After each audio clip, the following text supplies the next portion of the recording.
प्रास्ताविकेमध्ये आपण पाहिलं आहे की गत आठवड्यामध्ये आपण या कालाम सुत्ताची तोंड ओळख किंवा पार्श्वभूमी पाहण्याचा प्रयत्न करत होतो आणि तो आपण केलेलाही आहे.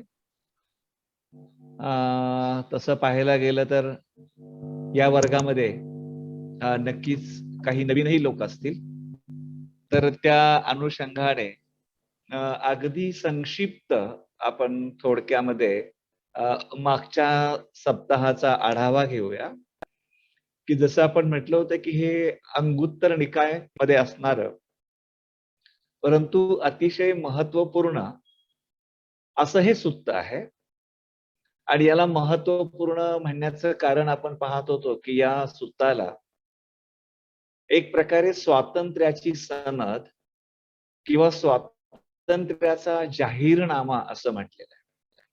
आणि तो अशा अर्थाने की एखाद्या विषयाची उकल किंवा एखाद्या विषयाकडे कसं पाहावं याचं जे मार्गदर्शन आहे, याची जी दृष्टी आहे,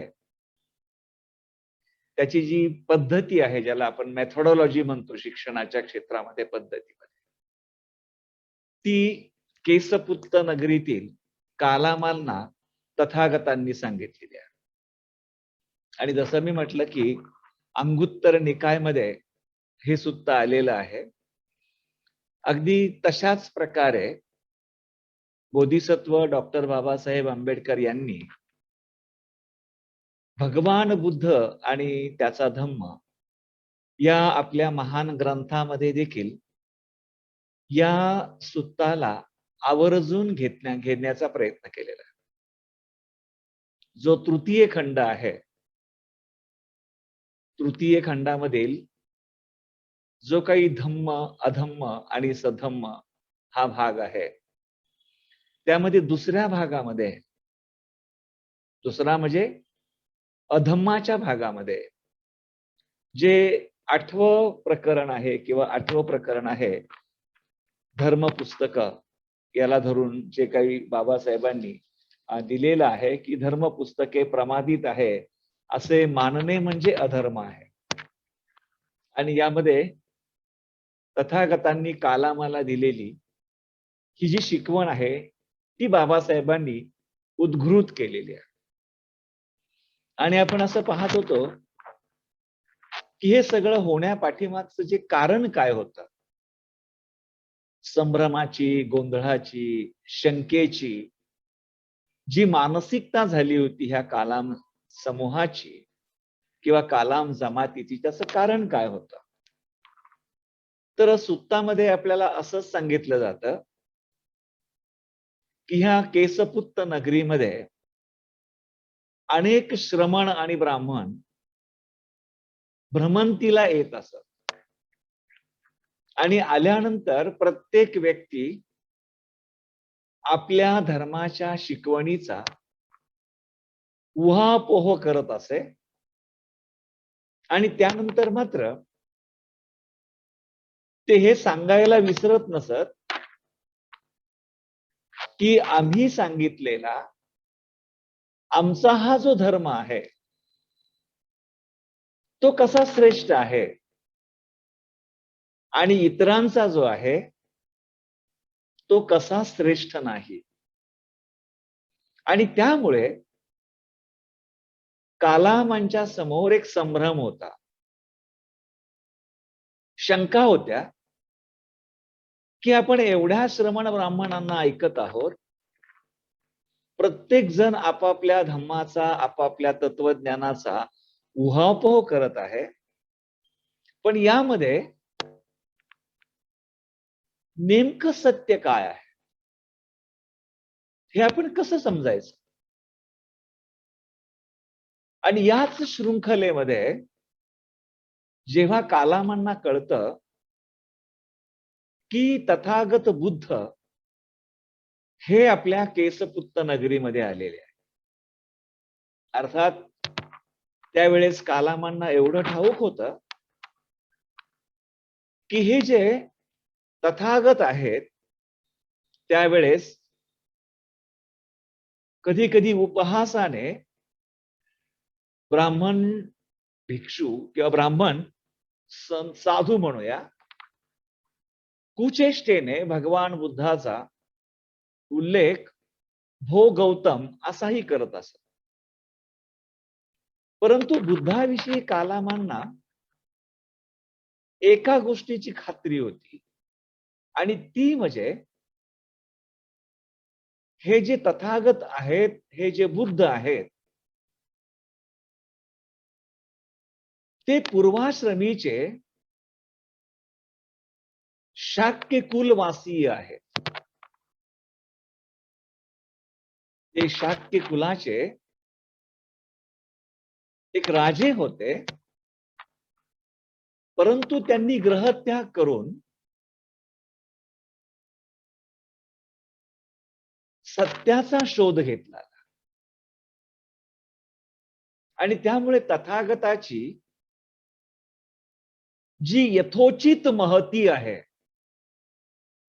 पार्श्वभूमी आहे, ती पार्श्वभूमी या कालामांना अतिशय चांगल्या प्रकारे, चांगल्या पद्धतीने ठाऊक होती.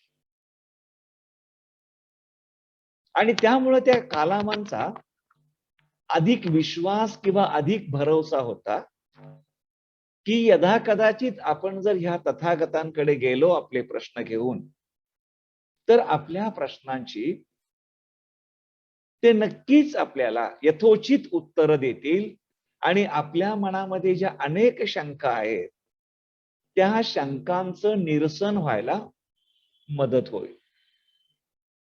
आणि या सर्व मानसिकतेमधून आपण पाहतो, जेव्हा ते आले, तथागतांना भेटले, तथागतांना नमन केलं, मग कुणी हात जोडून केला असेल त्यावेळच्या पद्धतीनुसार, कोणी कमरेमध्ये वाकून केला असेल, कुणी गुडघ्यावर बसून केला असेल, कुणी केवळ तथागताच्या अवतीभोवती शांत जाऊन बसले असते. आणि त्यानंतर यांच्यामध्ये झालेला हा संवाद आहे,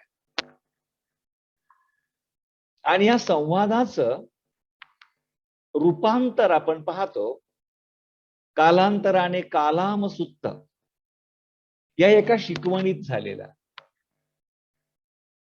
काही ठिकाणी या शिकवणीचा उल्लेख केसु पुत्त सुत्त असा सुद्धा केला जातो, किंवा केलेला आपल्याला आढळतो.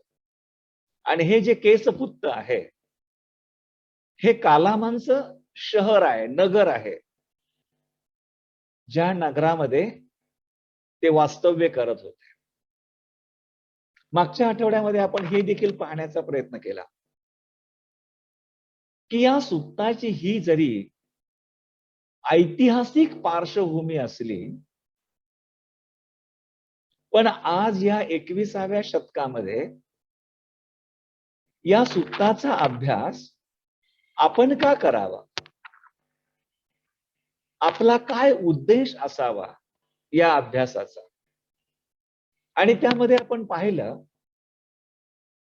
की बुद्धाचा काळ म्हणजे 2500 वर्षापेक्षा अधिकचा काळ, जेव्हा स्वतः तथागतांनी हे सुत्त उद्घृत केलेलं आहे, त्यावेळेस लोकांच्या मनाला विचलित करण्यासाठी वेगवेगळे श्रमण आणि ब्राह्मण आणि त्यांच्या वेगवेगळ्या शिकवणी होत्या.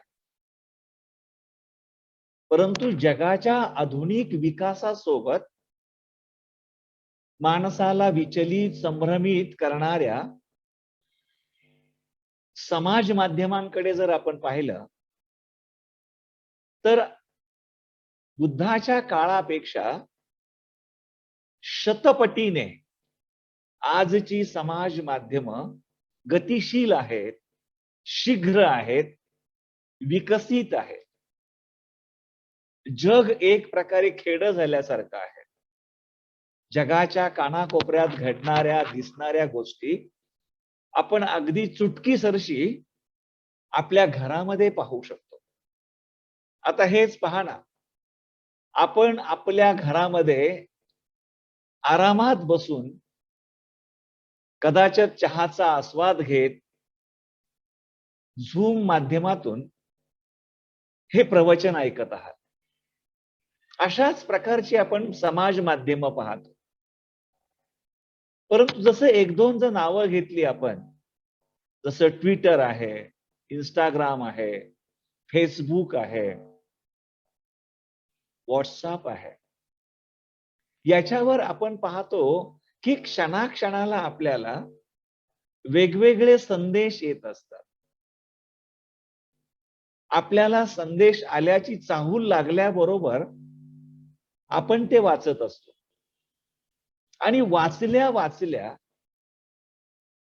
आपण इतके प्रभावित होतो की आपण आपल्या 5-10 मित्रांना तो संदेश लागलीच फॉरवर्ड करून मोकळे होतो, पाठवून मोकळे होतो.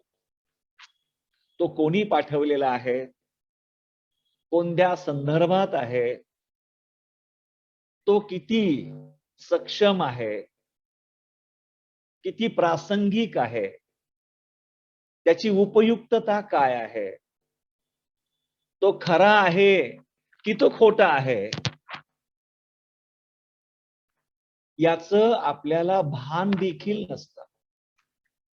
आपण तात्काळ आपलं कर्तव्य करून मोकळे होतो आणि तो संदेश आपण दुसऱ्याला पाठवून देतो. आपण जेव्हा समाज माध्यमांपैकी जसं इलेक्ट्रिक माध्यम आहे, ज्याला आपण दूरदर्शन म्हणतो, किंवा वेगवेगळे टीव्ही चॅनल्स आहेत, त्याच्यावरती दाखवल्या जाणाऱ्या ज्या बातम्या आहेत, त्या बातम्यांची पुनरावृत्ती आहे आणि त्या पुनरावृत्तीमधून आपल्या मनावर थोपवल्या जाणाऱ्या ज्या गोष्टी आहेत, याचा जर आपण विचार केला तर आपण जे पाहतोय आणि जे ऐकतोय त्याचं विश्लेषण, पृथक्करण, सत्य असत्यता पडताळण्यासाठी आपल्याला क्षणाची उसंत सुद्धा नसते आणि त्या घडणाऱ्या घटनांचा आपण आपल्या मनावरती अप्रत्यक्ष परिणाम करून घेत असतो. आणि म्हणून खरं तर बुद्धाच्या काळापेक्षा आजचा जो काळ आहे, ज्या काळामध्ये आपण जगत आहोत, त्या काळामध्ये या कालाम सुत्ताच्या अभ्यासाची, कालाम सुत्ताची जी शिकवण आहे, तिची आपल्याला नितांत आवश्यकता आहे, नितांत गरज आहे. आणि म्हणून खरं तर आपण या कालाम सुत्ताला अभ्यासाला घेतलेला आहे. समजून घेण्याचा आपण प्रयत्न करणार आहोत. आणि मग आज आपण त्याची पुढची एक पायरी सुरू करूया. कालाम सुत्ताची पार्श्वभूमी पाहिली, ते कुठून आलं, ते अंगुत्तर निकायमध्ये आहे. भगवान बुद्ध आणि त्याचा धम्म यामधल्या आपण पाहतो तृतीय खंडातल्या चौथ्या भागात, शक्यतो करून चौथाच आहे का, हा चौथ्या भागात हे 8वं प्रकरण आहे. हे सुत्त खऱ्या अर्थाने अभ्यासायचं जर असेल तर आपल्याला त्याच्यातील काही बारकावे पाहणं एक पूर्व तयारी म्हणून हे अतिशय महत्वाचं आहे. आणि ते अशा अर्थाने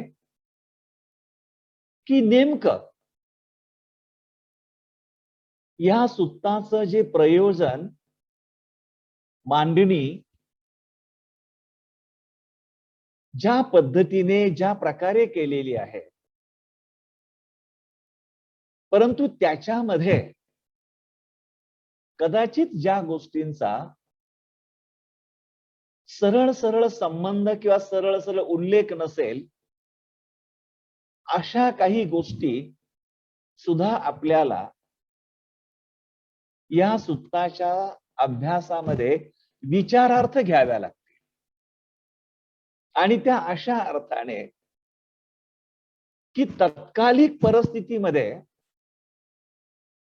जसे श्रमण ब्राह्मण होते, सोबतच बुद्धाचे भिक्षू देखील होते आणि बुद्धाचे भिक्षू देखील बुद्धाच्या तत्वज्ञानाचा, शिकवणीचा स्वतःच्या उदाहरणाद्वारे प्रचार आणि प्रसार करत असत. परंतु यामध्ये एक गोष्ट आपल्याला शिकता शिकता लक्षात येईल की शिकवण्याची, सांगण्याची, प्रचाराची बुद्धाची जी पद्धती होती आणि इतर श्रमण ब्राह्मणांची जी पद्धती होती त्यामध्ये खूप फरक आहे. आणि ते फरक असण्याचं कारण आहे आणि त्या कारणाला आपण समजून घेणं अतिशय महत्वाचं आहे. कारण बुद्धाची जी शिकवण आहे ती संपूर्ण शिकवण आपल्याला एही पस्तिको ह्या धम्म पदातील एका शब्दात सामावलेली पाहायला मिळते. बुद्ध काय म्हणतात? या, पहा, अनुभवा. म्हणजे शेवटे शेवटी तुम्ही या, तुम्ही स्वतः पहा, तुम्ही स्वतः अनुभवा आणि मग तुम्ही तुमच्या अनुभवावर, अनुमानावर आधारित तुम्ही ठरवा की हे तुमच्यासाठी उपयुक्त, तुमच्यासाठी आवश्यक आहे, नाही किंवा कसं.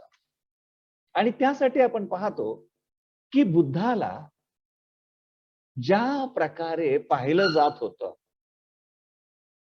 ज्या प्रकारे त्यांची महती होती, ती महती आपल्याला बुद्ध वंदनेमध्ये जाणवते. अर्थात त्या सगळ्याच गोष्टी आपल्याला पाहण्याची गरज किंवा आवश्यकता नाहीये. परंतु उदाहरणार्थ आपण पाहतो की सुरुवात जरी असली तिपिसो भगवा अर्ह सम्मा संबुद्धो विज्जाचरण संपन्नो वगैरे वगैरे, पण त्यामध्ये विज्जाचरण संपन्नो आणि लोकविदू हे जे दोन शब्द आहेत तथागतांच्या बाबतीत वापरलेले आणि तथागतांची जी पार्श्वभूमी आहे की असा व्यक्ती ज्याने ग्रह त्याग केलेला आहे, मोहपाश असतो कसा आणि त्या मोहपाशाला सोडणं, त्याचा त्याग करणं आणि त्याला जिंकणं, स्वतःला जिंकणं, हा बुद्धाचा स्वानुभव होता. आणि म्हणून बुद्धाची जी शिकवण आहे विज्जाचरण, ज्यामध्ये दोन्ही गोष्टींचा समावेश होता. एक त्यांची विद्वत्ता होती, त्यांची ज्ञान मीमांसा होती आणि त्याला साजेस असं त्यांचं आचरण होतं. कारण जी गोष्ट ते आचरणात आणत असत तीच गोष्ट ते इतरांना सांगत असत. आणि म्हणून तर आपण त्यांना तथागत या नामावलीने सुद्धा ओळखतो. दुसरी गोष्ट आपण पाहतो की त्यांना लोकविदू असं म्हटलेलं आहे. आणि लोकविदू याचा अर्थ जो सर्व प्रकारच्या लोकांना, त्या लोकांच्या मनोधारणा, त्यांच्या प्रवृत्ती, त्यांच्या मानसिकता या सर्वांचा जाणकार, या सर्वांना जाणणारा, या सर्वांना समजून घेणारा असा हा तथागत आहे. असे हे बुद्ध आहेत. असे विद्याचरण या दोन्हीही गुणांनी ते युक्त आहेत. ते लोकविदू आहेत. अशा वेगवेगळे सद्गुणांनी युक्त असणारे जे बुद्ध आहेत, ते बुद्ध कालामांच्या केसपुत्त नगरीमध्ये आहे. आणि मग कालाम भारावून गेले आणि ज्या ठिकाणी तथागत उतरले होते त्या ठिकाणी ते पोहोचले. तथागतांच्या प्रती असणारी श्रद्धा, भक्तिभाव याला अनुरूप असं त्यांनी तथागतांना अभिवादन केलं आणि ते तथागतांच्या सभोवताली बसले. आणि मग त्यांनी तथागतांना आपली समस्या सांगितली. आणि तथागतांना हे जाणवलं की अनेक श्रमण ब्राह्मणांचं वेगवेगळं ऐकल्यामुळे ही जी कालाम मंडळी आहेत ही गोंधळून गेलेली आहेत, ही संभ्रमित झालेली आहेत. आणि ही जी गोंधळाची आणि संभ्रमाची अवस्था आहे, ती संभ्रमाची अवस्था ही अतिशय योग्य परिस्थिती आहे. कारण या संभ्रमाच्या गोंधळाच्या अवस्थेमुळे त्यांच्या मनात शंका निर्माण झालेली आहे, त्यांच्या मनात प्रश्न निर्माण झालेले आहेत. आणि मग ती शंका, ते प्रश्न याचं निरसन करण्याची उत्सुकता त्यांच्यामध्ये आलेली आहे. याचं भान त्यांना झालेलं आहे की आपण अशा गोंधळाच्या अवस्थेत राहू नये, आपण अशा संभ्रमाच्या मानसिक स्थितीमध्ये राहू नये.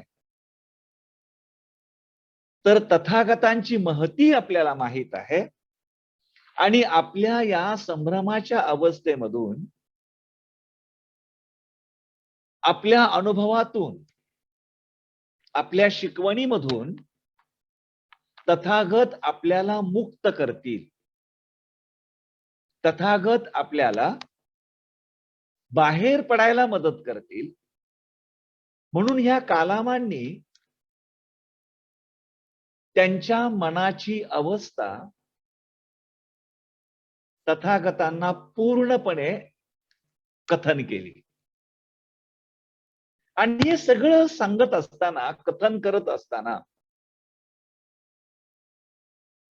या तथागतांना, माफ करा, या कालामांना याचं परिमार्जन करायचं नव्हतं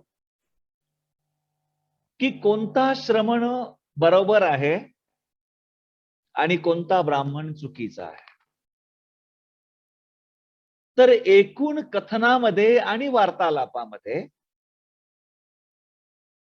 कालामांचा जो प्रश्न होता, कालामांची जी यथोचित शंका होती तथागतांसाठी, आणि ती शंका म्हणजे कालामांना तथागताकडून हे जाणून घ्यायचं होतं की भंते,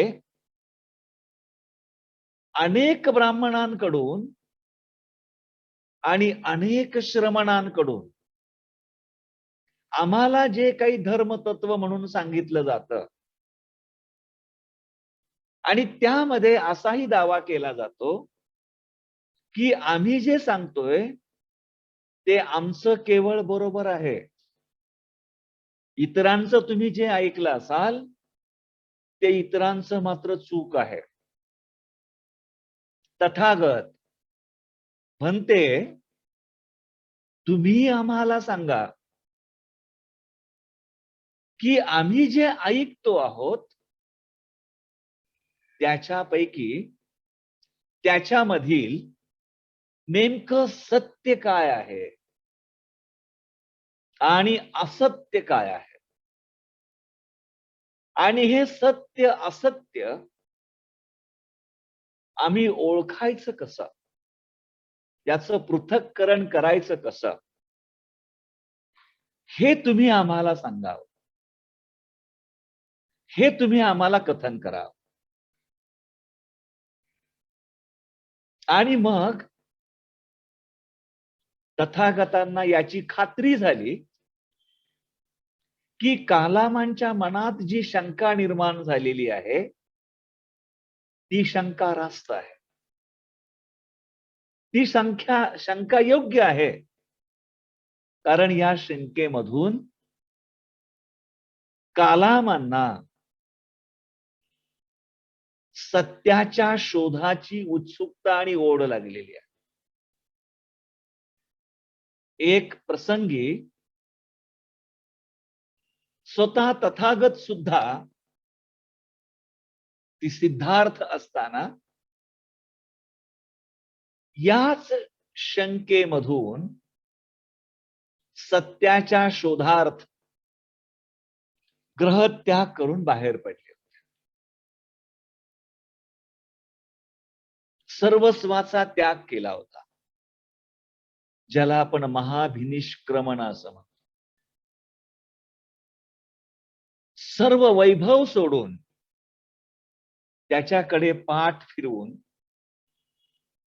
6 वर्ष त्यांनी स्वतःच्या मनाचं संशोधन केलं होतं. आणि त्यानंतर त्यांना सत्याची उकल झाली. आणि ते सत्य तथागत सर्व मानवांच्या कल्याणासाठी, हितासाठी, सुखासाठी वेगवेगळ्या ठिकाणी सांगत फिरत होते, शिकवत फिरत होते. आणि तीच गोष्ट या कालामांच्या शंकेच्या माध्यमातून तथागतांना दिसली. आणि मग तथागतांना असं वाटलं असावं की अनेक श्रमण आणि ब्राह्मणांना ऐकून ही जी कालाम मंडळी आहे, ही कालाम मंडळी संभ्रमित झालेली आहे, ती गोंधळलेली आहे. त्यांच्यामध्ये अनेक पूर्वग्रह निर्माण झालेले आहेत. आणि त्यामुळे त्यांची ही जी स्थिती आहे, ही स्थिती पुरेशी ग्रहणशील नाही, तयारीची नाही. आणि मग त्यांना असं वाटलं की सर्वप्रथम आपण या कालामांना ग्रहणशील बनवणं गरजेचं. कारण कालामांनी वेगवेगळे प्रश्न विचारायला सुरुवात केली. जसं आपण पाहतो की त्यामध्ये ते म्हणतात, कालामांचं जे उत्तर आहे, प्रश्न आहे तथागतांना, मग आम्ही करायचे तरी काय, आम्ही कोणती कसोटी लावायची. तथागताने उत्तर दिले, कसोट्या ह्या स्वतःलाच विचारा. या गोष्टी हितकर आहेत, शहाण्या माणसाने त्या टाकाऊ मानल्या आहेत काय, त्या केल्या असता कष्ट आणि दुःख ओढवेल काय. अशा अनेक गोष्टी आहेत. परंतु तत्पूर्वी आपल्याला पाहायला मिळतं की जर खरोखरीच आपल्याला ग्रहणशीलतेची स्थिती किंवा मनोअवस्था पाहायची असेल, तर बुद्ध धम्मामध्ये अशी कोणती मनोअवस्था आपल्याला पाहायला मिळते की ज्या मनोअवस्थेमध्ये माणसाच्या मनावरती बाह्य प्रभावाचा अंमल नसतो किंवा बाह्य प्रभावाचा एक प्रकारे पगडा नसतो. आता आपल्याला कदाचित हे विधान थोडं विरोधाभासी वाटेल, कारण जरी शब्द प्रयोग हा बाह्य प्रभावाशी असला तरी त्या बाह्य प्रवाहाचं जे मूळ आहे, केंद्रबिंदू आहे, तो मात्र अंतरंगाशी जोडलेला आहे आणि त्याच्याकडे पाहणं, तो लक्षात घेणं हे अतिशय महत्वाचं आहे. थोडं मी विश्लेषण करणार आहे त्याचं. कारण जसं आपण म्हणतो की सर्वसाधारण मनुष्य प्राणी म्हणून आपण जीवन जगत असताना आपलं जे जीवन आहे ते 3 विषांच्या अंमलाखाली असतं. ज्याला इंग्रजीमध्ये 3 पॉइझन्स हा शब्द आपण वापरतो. जसं असं म्हटलं जातं की मानवी जीवन जे आहे हे राग, दोष आणि मोह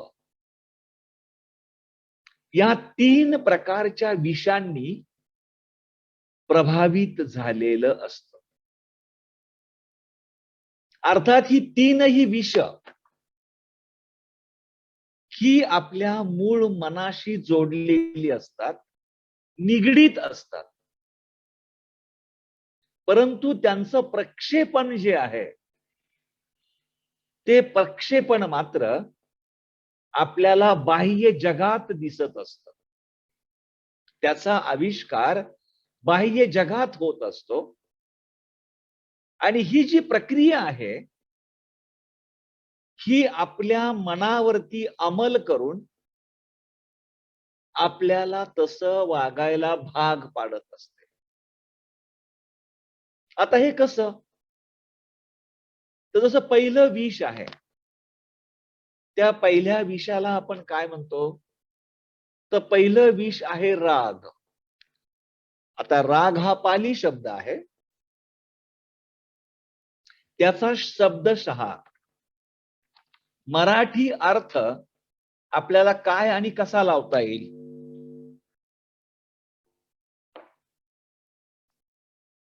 तर राग याचा तुम्हा आम्हाला समजण्यासाठी मराठी अर्थ आपण लोभ घेऊ शकतो, तृष्णा घेऊ शकतो, आसक्ती घेऊ शकतो, स्वार्थ लंपट वृत्ती घेऊ शकतो, हाव घेऊ शकतो. वेगवेगळ्या प्रकारच्या ज्याही भावना आहेत, ज्याही गोष्टी आहेत, त्या सर्व या रागाचं प्रतिबिंब दाखवतात. लोभ, तृष्णा, आसक्ती, हावरटपणा, हाव, स्वार्थ लंपट वृत्ती ह्या सगळ्या गोष्टी ज्या आहेत आणि आपण पाहतो की आपल्या सभोवतालच्या जगामध्ये आपल्या इंद्रियांना जाणवणाऱ्या प्रत्येक गोष्टी आपल्याला हव्याशा वाटतात. त्या मिळाव्यात याची आपल्याला लालसा असते आणि जेव्हा त्या मिळाव्यात याची लालसा धरून आपण जगतो, पण जेव्हा त्या गोष्टी मिळायला काही अडथळे येतात, काही अडसर येतात, काही बाधा निर्माण होतात, त्यावेळेस लागलीच या रागाच्या भावनेचं म्हणजेच तृष्णेच्या भावनेचं रूपांतर किंवा परिवर्तन हे आपल्याला तात्काळ दोष या दुसऱ्या विषामध्ये झालेलं पाहायला. मग दोष म्हणजे काय?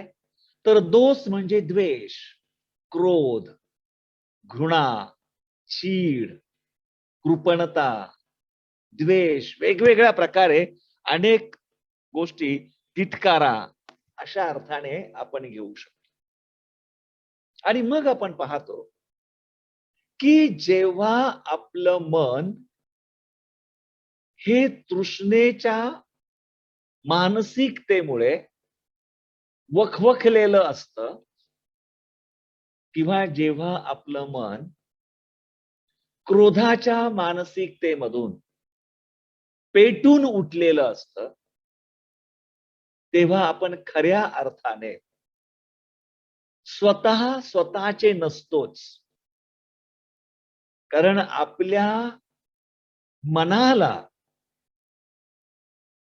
या विकारांनी प्रभावित केलेलं असतं. आणि मग आपलं बोलणं, आपलं विचार करणं, आपलं वर्तन, आपली कृती, आपलं वागणं हे पूर्णतः या विकारांनी प्रभावित असतं. ज्यामध्ये आपलं व्यक्तित्व, आपल्या व्यक्तित्वाचा खरेपणा किंवा आपल्या व्यक्तित्वाचा असलीपणा यामध्ये आपल्याला आढळत नाही, दिसत नाही, सापडत नाही. आपण एक प्रकारे पूर्णतः तृष्णेच्या आणि द्वेषाच्या आहारी गेलेलो असतो. त्याच्या अवडंबरामध्ये डुंबून गेलेलो असतो. आपण आपलेच राहत नाही. अशा प्रकारची ही मानसिकता असते. आणि ही मानसिकता होण्याचं जे कारण आहे, तो तिसरा मूलभूत विष किंवा विकार ज्याला म्हणतात, ज्याला आपण मोह म्हणतो. आणि मोह म्हणजे अविद्या, मोह म्हणजे अज्ञान. अर्थात हे जे अज्ञान आहे, हे आपल्या शैक्षणिक ज्ञानाच्या अनुषंगाने नव्हे, तर हे अज्ञान म्हणजे सत्यतेचं अज्ञान. खरं काय आहे, सत्य काय आहे, त्या सत्याप्रतीची आपली जी मानसिकता असते, सत्य समजून न घेण्याची प्रवृत्ती. जसं भगवान बुद्ध आणि त्याचा धम्म या ग्रंथामध्ये बाबासाहेब म्हणतात की अविद्या म्हणजे दुसरं तिसरं काही नसून दुःखाचं अस्तित्व मान्य करणं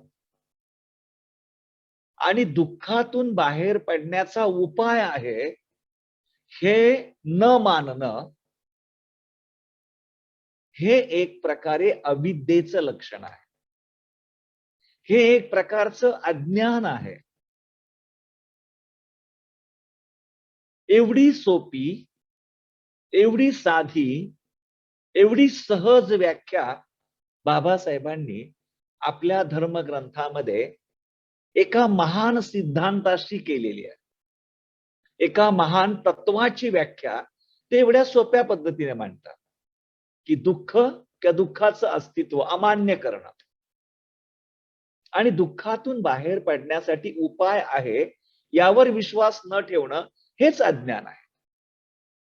कारण भगवान बुद्ध आणि त्यांचा धम्म या ग्रंथामध्ये ते सांगत आहेत बाबासाहेब की बुद्धाचा धम्म स्थापने पाठीमागचा केवळ एक आणि एकच उद्देश असावा, आणि तो उद्देश म्हणजे दुःखाला समजणं आणि दुःखाचं उच्चाटन करणं, दुःखाला नाहीसं करणं किंवा दुःखातून बाहेर पडण्यासाठी जगाला मदत करणं.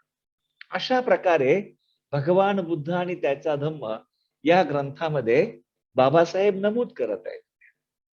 आणि मग आता बंधू आणि भगिनींनो, जेव्हा मनुष्य या विषांच्या अंमलाखाली जगतो, ती जी गोष्ट आहे किंवा ती जी मनोस्थिती आहे, मनोधारणा आहे, या मनोधारणेला बुद्धाच्या धम्मामध्ये अकुशल मनो अवस्था असं म्हटलेलं आहे. जेव्हा मनुष्य राग तथा तृष्णा किंवा तणा, दोष तथा द्वेष किंवा क्रोध आणि मोह म्हणजे अविद्या तथा अज्ञान यांच्या प्रभावाखाली राहून ज्या ज्या कृती करतो ती प्रत्येक कृती ही अकुशल कृती आहे आणि प्रत्येक अकुशल कृती ही माणसाला दुःख देणारी आहे आणि ती माणसाला अकल्याणाकडे घेऊन जाणार आहे. मग जेव्हा कालामानमध्ये ग्रहणशीलता निर्माण करायची आहे तेव्हा सुरुवातीलाच भगवान बुद्ध त्यांच्या मनाच्या अवस्थेचा आवाका पाहून काय करू नये हे सांगत असताना काय करावं हे सुद्धा ते सांगत आहे. आणि मग काय करावं तर काय आहे, तर मग निश्चितच जर माणसाला राग तथा तन्हा किंवा तृष्णेतून मुक्त व्हायचं असेल तर या तन्हा किंवा तृष्णेवर कोणता उतारा आहे, तर तो जालिम उतारा आहे दातृत्व किंवा दानाची भावना. म्हणजेच माणसाने आपल्या जीवनामध्ये दातृत्वाची भावना वाढवणं आणि दातृत्वाची भावना वाढवण्यासाठी माणसाने दान देण्याची कृती करणं, दान देण्यासाठी जास्त प्रयत्न करणं, दातृत्वाचा भाव वाढवणं. आणि जेव्हा आपण दातृत्वाचा भाव वाढवू तेव्हा आपल्यामध्ये निश्चितपणे तृष्णेचा प्रभाव हळूहळू कमी व्हायला लागेल. दुसरी गोष्ट कोणती आहे, दुसरी बाब कोणती आहे, तर दुसरी बाब म्हणजे माणसाने काय केलं पाहिजे, तर जर आपल्यामधील दोष कमी व्हावा असं वाटत असेल, म्हणजेच जी द्वेष भावना आहे, जो क्रोध आहे, तिटकारा आहे, घृणा आहे, चीड आहे, कृपणता आहे, हे जे सर्व विकार आपलं जीणं जगणं असह्य करतात, यांना जर घालवायचं असेल तर त्यासाठी याच्यावरचा जो जालिम उतारा आहे, याच्यावरचं जे जालिम औषध आहे ते म्हणजे आपल्यामध्ये मैत्री तथा करुणेचा विकास करणं. मैत्री ही भावना आहे, करुणा ही भावना आहे आणि ही मैत्री किंवा करुणेची जी भावना आहे ती आपल्याला विकसित करायची आहे, जेणेकरून आपल्यामधला क्रोध, तिटकारा, द्वेष, कृपणता, घृणा, चीड हे सर्व विकार कमी होतील. आणि मग महत्वाची गोष्ट आहे आणि ती गोष्ट हे समजण्यासाठी आपल्याला मोहाचा ढग, ज्या ढगामध्ये आपण गुंतून पडलेलो आहोत त्याला दूर करायचा आहे, त्याला दूर सारायचा आहे. आणि तो काय आहे, तर जर आपल्याला मोहामधून मुक्त व्हायचं असेल, अविद्या अज्ञानामधून संभ्रमातून मुक्त व्हायचं असेल तर आपल्याला आपल्यातील शहाणपणाची भावना विकसित करता आली पाहिजे, वाढवता आली पाहिजे. आणि मग हा शहाणपणा कोणता आहे, तर याच शहाणपणाला भगवान बुद्ध आणि त्याचा धम्म या ग्रंथामध्ये बाबासाहेब म्हणतात, शहाणपणा म्हणजे दुसरं तिसरं काही नसून ती प्रज्ञेची अवस्था आहे. जसं आहे तसं समजण्याची स्थिती आहे, जसं आहे तसं ती पाहण्याची स्थिती आहे. आणि ती स्थिती आपल्याला प्राप्त होणं गरजेचं आहे. आणि त्यासाठी आपल्याला प्रज्ञेचा विकास करता आला पाहिजे. अर्थात प्रज्ञेच्या विकासाची एक शृंखला आहे. प्रज्ञेच्या विकासाच्या पायऱ्या आहेत. जसं आपण पाहतो की सर्वसाधारणपणे जेव्हा काही गोष्टी आपण ऐकत असतो, वाचत असतो आणि त्यामधून जे काही आपण शहाणपण प्राप्त करतो, त्याला श्रुतमय प्रज्ञा असं म्हटलेलं आहे. आपण जे वाचतो, आपण जे ऐकतो, त्याच्यावर जेव्हा आपण सखोल चिंतन करतो, त्या चिंतनाच्या स्थितीला, त्या चिंतनाच्या अवस्थेला चिंतामय प्रज्ञा असं म्हटलेलं आहे. आणि ज्या विषयाचं आपण सखोल चिंतन करून तो विषय जेव्हा आपल्या जगण्याचा आणि जीवनाचा भाग बनवतो, जो आपल्या भावनारूपी अंगाशी एकरूप होतो, समरस होतो, त्यालाच आपण भावनामय प्रज्ञा असं म्हटलेलं. आणि म्हणून प्रज्ञेच्या प्राप्तीनंतर, प्रज्ञेच्या निर्मितीनंतर आपल्याला पाहायला मिळतं किंवा आपल्याला जाणवतं ते हे की आपल्यामधील संभ्रम दूर झाला, अज्ञान दूर झालं, की आपल्यामध्ये असणारी, आपल्याला तृष्णाही उमगू लागते आणि आपल्यामध्ये असणारा द्वेषही आपल्याला समजू लागतो. आणि जेव्हा द्वेष आणि तृष्णा हे समजू लागतात, तेव्हा आपण त्याच्यावरती कार्य करू लागतो. आणि मग जेव्हा आपण कार्य करण्यामध्ये सराईत होतो, तरबेज होतो, पटाईत होतो, जेव्हा तो आपल्या आचरणाचा एक अविभाज्य भाग बनतो, तेव्हा आपलं जे आचरण व्यवहार असतात, त्याचं रूपांतर अकुशलामधून कुशलामध्ये होतं. आणि कुशल कर्म किंवा कुशल कर्म, कुशल जीवन जगणं हाच बुद्ध धम्माच्या दृष्टीने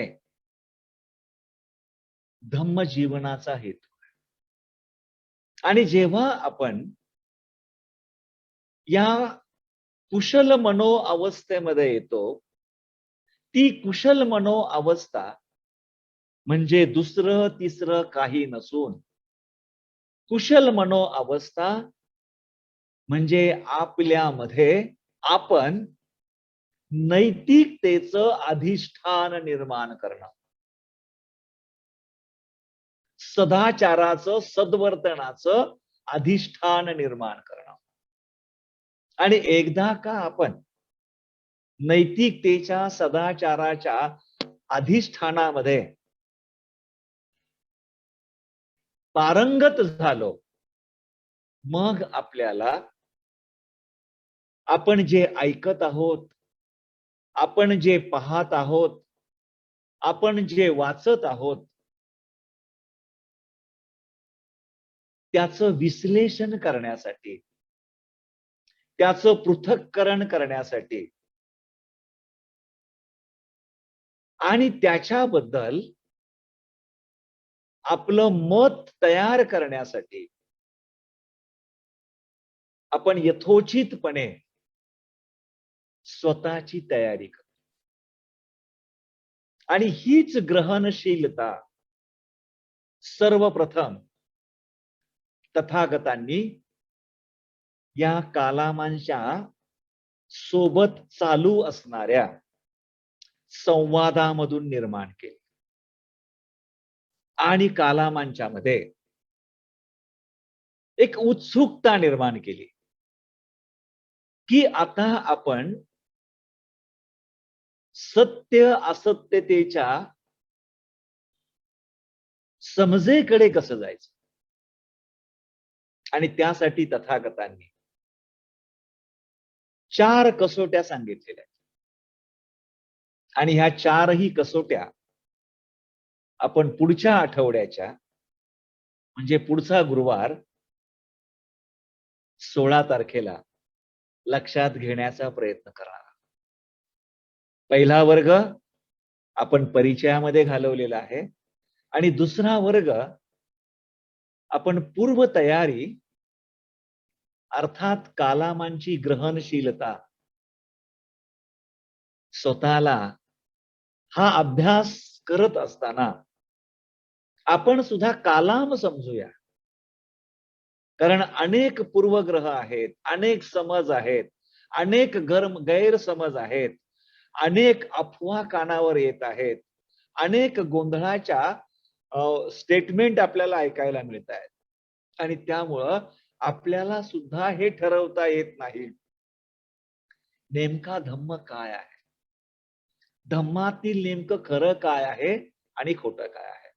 आणि म्हणून बंधू आणि भगिनींनो, हे कालामसुत्त म्हणजे केवळ तथागतांनी कालामाला दिलेली शिकवण नव्हे, तर हे कालामसुत्त म्हणजे माझ्या आपणा सर्वांच्या स्वातंत्र्याची ती सनद व्हावी.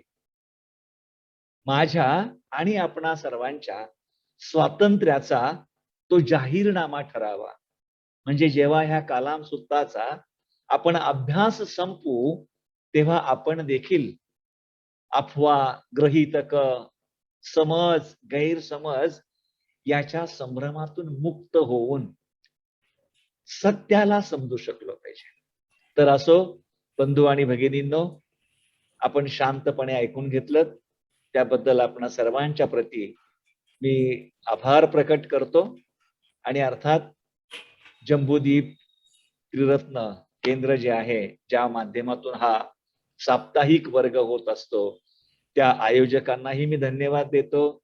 आणि हे तंत्रज्ञानाच्या माध्यमातून आपल्यापर्यंत पोहोचवण्याचं काम आमची जी तांत्रिक चमू करत असते, त्या चमूच्याही प्रती मी माझे आभार प्रकट करून याच ठिकाणी मी माझी रजा घेतो. धन्यवाद. जय भीम.